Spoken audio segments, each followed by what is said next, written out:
અરે આવો આવો, બેસો બેસો. અહીંયા જ જમી લઈએ નહીં? હા. ચલો ભાઈ, છોટુ લઈ આવ રોટલી. પહેલા હાથ તો ધોઈ લેવા હતા. અરે સિંહોએ ક્યારે હાથ ધોયા છે? જાઓ, હું તમારી સાથે વાત નહીં કરું.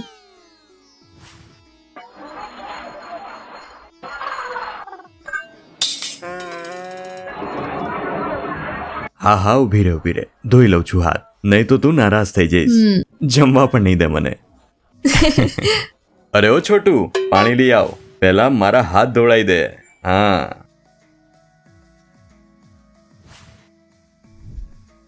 ધોયેલા હાથ સ્વચ્છ આપ. શૌચાલય પછી, જમ્યાની પહેલા અને રમ્યા પછી પણ તમારા હાથોને ધોવાનું ના ભૂલતા.